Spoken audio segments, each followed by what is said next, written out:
Our guest today is on Perspectives is State Representative John Patterson. Are you still, as of 2021, are you still State Representative, or when does that end?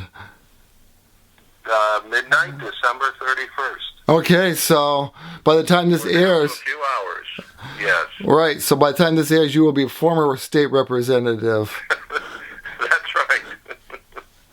So first off, you're recovering from COVID and pneumonia, and that kind of concerned me at the time because, you know, you say that you did the social distancing, you did the hand washing, you did the mask wearing, and you still got it. So does that mean you can follow all the rules and still get sick? Yeah, I was very, very cautious at all times. But keep in mind, it wasn't, I don't think, when I was home here that I contracted the virus. It was actually down in Columbus. Mm-hmm. And the week that I was there for the school funding vote, there were cases that popped up, and quite frankly, some of my colleagues prefer not to wear masks, and it's hard to say how it happened, but there were 4 of us that took out that week, and then since then, a few more, and it just had a snowball effect. But keep in mind that the mask really helps protect others. Right. By keeping one's own water particles distance, if you will. But I did my best, and my roommate, my dear colleague John Rogers, was in the hospital as well for pneumonia, and my dear colleague on the school funding, Gary Shear, was down for the count. Yeah. During that week and such. So we were all on finance. Uh-huh. We had some long finance committee meetings that week, but I just urge everybody out there to take this seriously. Our hospitals are providing excellent care. They're doing their best, but we have to help them by doing our part. That's right. So, you just got back from Columbus. You're cleaning out your office. Is that right? Yes. I had a lot of it that week that I stayed over an extra day the first week in December, thankfully, and then a few hours work. I was able to box everything up and then head over to the State House and clean papers out of my desk on the floor, and that was about it. Nancy drove both down and back. I couldn't have done it. Oh, really? Yeah, just too tired. But my office is cleared and my desk is cleared. So. And hopefully you'll have some time that you can just recover. Yes. Yeah, I'm really tired today, I can tell you that. But I took we went out for a walk Christmas Eve, before the storm, in the morning when it was in the 50s. I took a 20-minute walk, followed by a 2-hour nap. It's been the story of my life.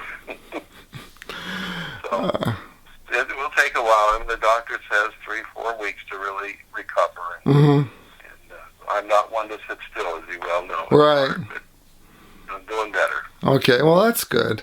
But I want to thank all the folks for the calls and cards and checks and such. I mean, we have so many wonderful people in the 99th district.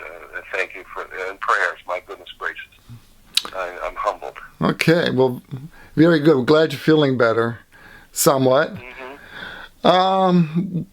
Let's jump into things a little bit. You announced a couple of weeks ago $3.5 million in state funds for Ashtabula County. It included $850,000 for the Conneaut marine improvements. I think that was the biggest amount for the county. It was.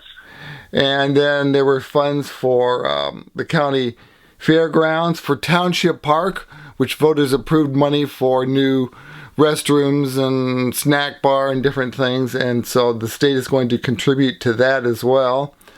And Greenway Trail, in 2 areas. Geneva Memorial Field, which if anybody was a fan of the North Kingsville playground that is now at Geneva Memorial Field.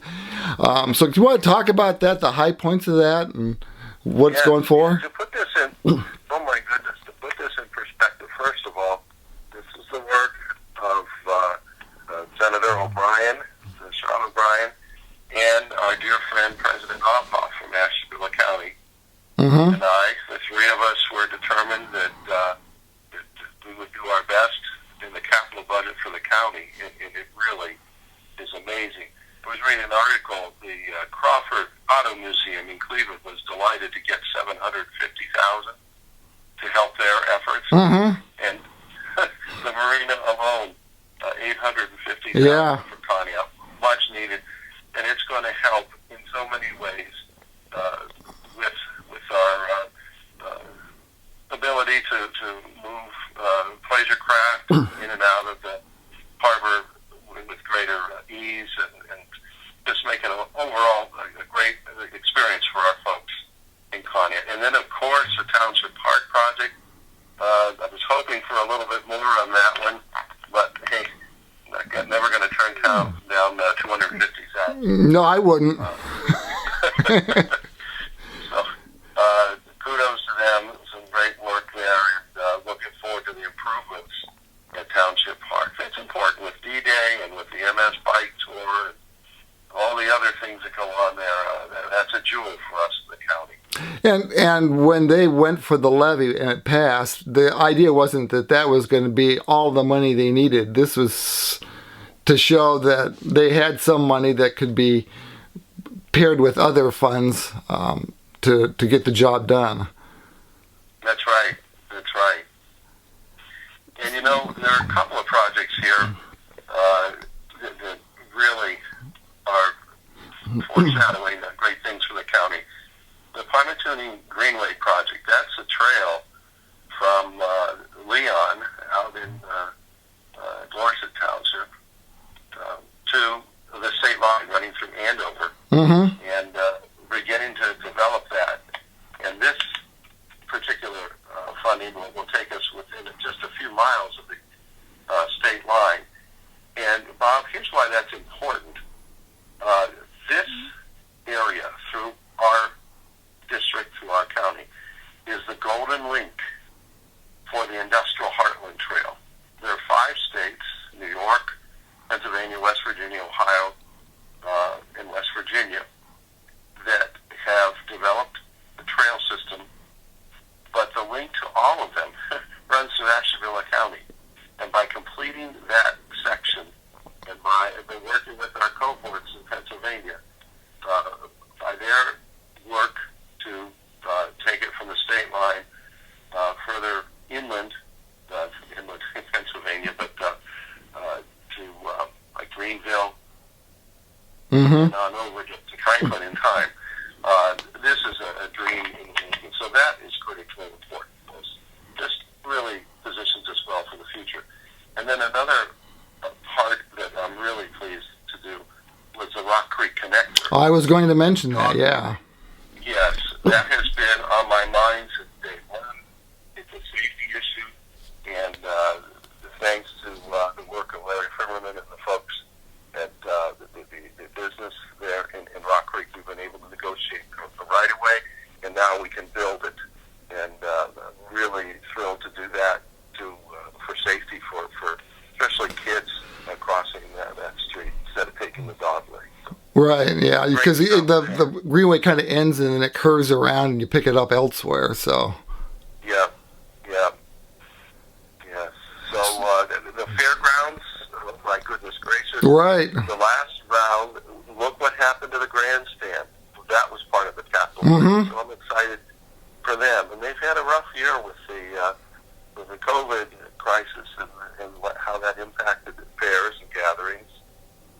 And my goodness, Geneva Memorial Field, to be able to not only have the playground there, but they're going to upgrade the track so that it will be more accessible for folks to walk and have a park right there in the middle of the city. Yes. Where people can recreate. That's just a few blocks from downtown. Oh my, yes. Yeah. Yeah, I mean, that's got a huge potential. It does, and I was really delighted to be able to help out with that.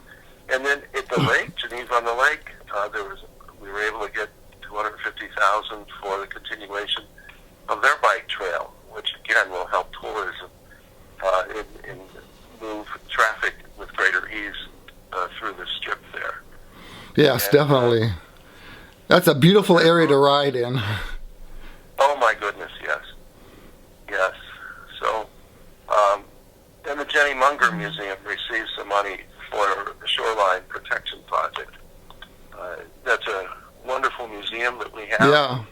And they're perched right up on the lake there and needing some help to ensure their stability with the lake level so high. So, how in the heck did also the asbestos removal at Kent State? I mean, is that old that they used asbestos? Well, keep in mind, I think they're talking about the original structure there, the main hall, and that was built in the 60s. Okay. So there, would be asbestos there. And it's been a slow process, but I would encourage anybody who hasn't been out that way in years to take a look at how that campus has been transformed. Mm-hmm. It is a thriving hub of educational interest for so many folks, and we are so blessed to have Kent State's footprint in our area. How many lives have been impacted by the presence here? I can tell you firsthand, when I was in the hospital, just asking them, well, where'd you get your education? Oh, Kent State Ashtabula. Kent State Ashtabula. Mm-hmm. The pipeline, the nursing pipeline. That's right. Alone has served us well, let alone all the other folks, myself included, who had their start there. It is a gem, and we continue to need to preserve it for future generations. I would think that a few teachers out there at least got their first few years in at Kent State, Ashtabula. That's right. Absolutely. So I was thrilled to see that made it into the capital budget, too, to keep upgrading that wonderful facility. So just great stuff here happening in our county. You were also, your project, the school funding, there's money there for planning, as far as funding for where to get the funding for the project. Can you talk about that? Yes. We were able to work with Senator Dolan to put an amendment in the capital budget, provide funding for the studies we need to determine the actual costs of educating the economically disadvantaged children, transportation studies, special education studies. They're gifted. There are a number of things that we needed more information on, and we just couldn't do it. But with the inclusion of funding for those studies in the budget, those can begin immediately and begin to help guide deliberations in the next budget cycle. I can tell you that the group that I've been working with that is committed to continue our efforts in the next General Assembly, Representative Scheer, who is term limited, Senator Lehner is term limited, and Vern Sykes, Senator Sykes, who of the four of us will be back. We have determined that we will push this again in the next General Assembly. Look, that's what I was going to ask you about, because you're not going to be there to do it. I'm going to be pushing on the sidelines, I can tell you that. We've got about 30 seconds left, and what are you going to do now? Whatever my wife tells me to. You're not going to get more COVID or something to get out of doing the honey-do list, are you? No.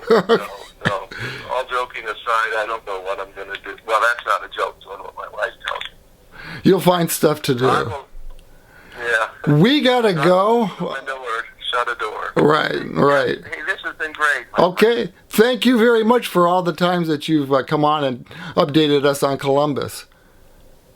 Thank you. It's been my privilege and pleasure. All right. John Patterson, State Representative, former now State Representative. On Perspectives, I'm Bob Lebzelter.